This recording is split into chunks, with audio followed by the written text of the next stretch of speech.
Well, there's so many different things that are really interesting about Jack Bovender. Jack is a man with multiple dimensions. He's a pilot, a successful business person. He's a wonderful father, husband, now a grandfather. What I like about Jack is the fact that he's been married to the same woman for 48 years. He's a great family man. He's an awesome father, and he's somebody who I would like to mimic. He's just a great guy. He's down to earth. He's not pretentious. He's driven. He has a vision. But the thing that really comes across most, I think, to me is he knows he has a way with people that makes them feel special and that makes them a little better than they probably really are. Jack has a charm, a friendliness, a warmth that immediately puts people at ease. He's a great listener. He's a lot of fun to work with, and it's really special to be around him. I would say he's in the handful of people, top 2 or 3 or 4 people that I would call in a crisis at 3 in the morning. He is such an honest and caring man and such a great leader, one that leads silently but with direction. I consider Jack to be the CEO's CEO.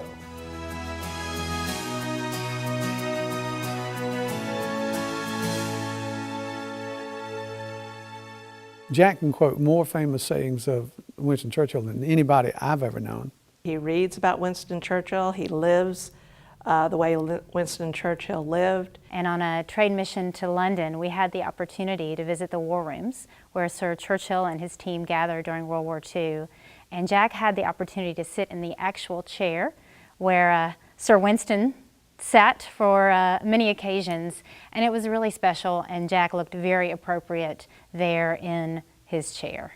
You know, the cool thing about working with Jack is he doesn't take himself too seriously. Jack loves a good hot dog.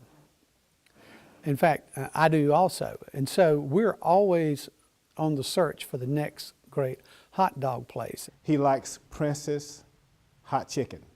And I think he likes Duke basketball, if I remember correctly. I think he does. I could be right about that. Watching that man throw himself up out of his seat at basketball games, that's fun. Well, I hear there's going to be some talk about Duke tonight, so inevitably, you know, it has to come up. Belmont's played Duke twice.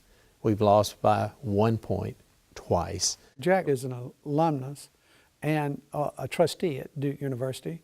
I'm a trustee at Belmont University. My wife and I flew over with Jack and Barbara to the game.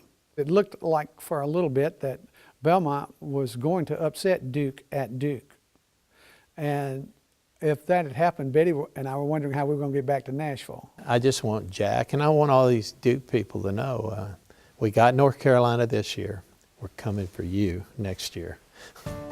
Jack and I put this plan together back about 11 years ago, and it subsequently became the Sarah Cannon Research Institute, which is the research institute that functions with the Sarah Cannon Cancer Center and now includes multiple other institutions in the United States and even internationally.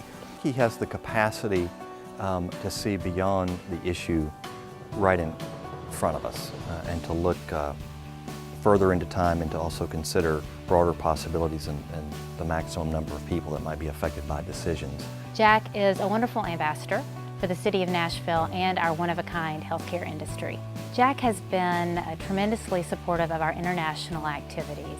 He has served as a delegation leader as we have taken executives around the world learning about healthcare systems in other places and interacting with the highest levels of government and business.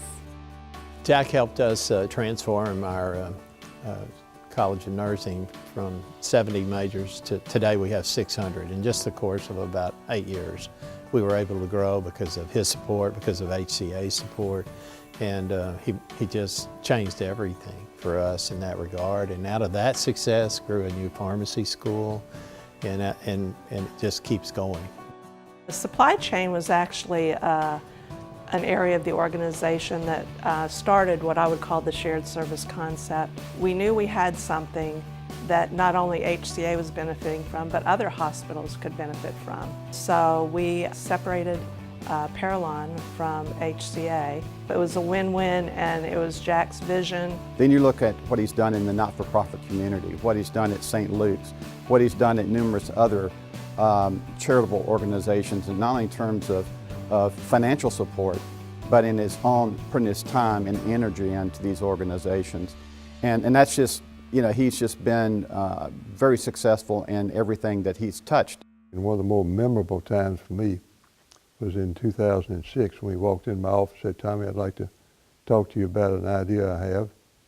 And it turned out it was more than an idea. He had it pretty firm in his mind to take HCA into an LBO, a leveraged buyout. It was, at that time, the largest LBO that had ever been done in the history of American business. And one particular question he got was, you know, Jack, what do you recall as being the biggest surprise of the LBO? And Jack's response was, well, the biggest surprise was somebody would actually lend us $28 billion. He had brought this book with him to the meeting. And this is Leave No One Behind. And this is a book chronicling how HCA responded to the Katrina and said, this is the culture of HCA. And if we can't keep these kinds of issues alive on a go-forward basis, it's a transaction that shouldn't occur. And it was a powerful message. I never had more pride in HCA or thought higher of Jack than that moment. Hurricane Katrina was a highlight of Jack's career at HCA. When the event happened, when it occurred, he created an environment which he called the War Room. Jack brought in helicopters. He called all of his divisions and said, "I need resources." We didn't wait on the government. He took charge. And it was just a remarkable effort and remarkable demonstration of leadership. His decisiveness, his boldness, literally saved lives in that hospital there in New Orleans, and evacuating those patients. So that was one of Jack's finest hours, because he put other people's interests before his own personal, before the company's.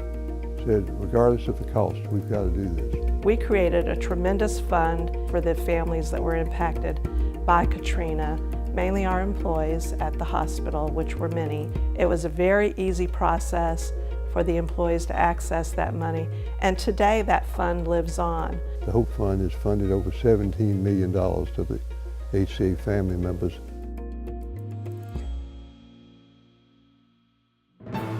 There is no one more deserving than Jack Bovender to be inducted in the Business Hall of Fame. I have to say I'm very proud of Jack and his vision and his ability to see the future. I can't think of a better person to hold up and say, be like that. So Jack, you're sitting in the audience, I know, thinking that there's somebody better to receive this award, and that's simply not true. Congratulations on joining the Hall of Fame. There is no one more deserving than you. Jack, I just want to say I respect you, I admire you, I love you, man. I think that's how guys say, I love you. Well, Jack, congratulations on this recognition. It's so well deserved. It was great to be a part of your team. You're a great friend and a great inspiration to many. You've been a role model for us. You've encouraged us all to do more, to do better. And I'm very thankful for that. I'm thankful for many things about you, and most of all, I'm thankful for the blessing of your friendship.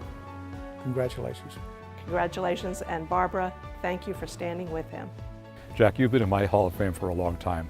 About time that Nashville put you in theirs. Congratulations. Jack, finally, just congratulations. I know you are not seeking honors, but please accept the thanks, the gratitude, the hugs, and the affection that will be given you tonight. You deserve it, and I wish I was there to be able to do that personally with you. So congratulations, my good friend.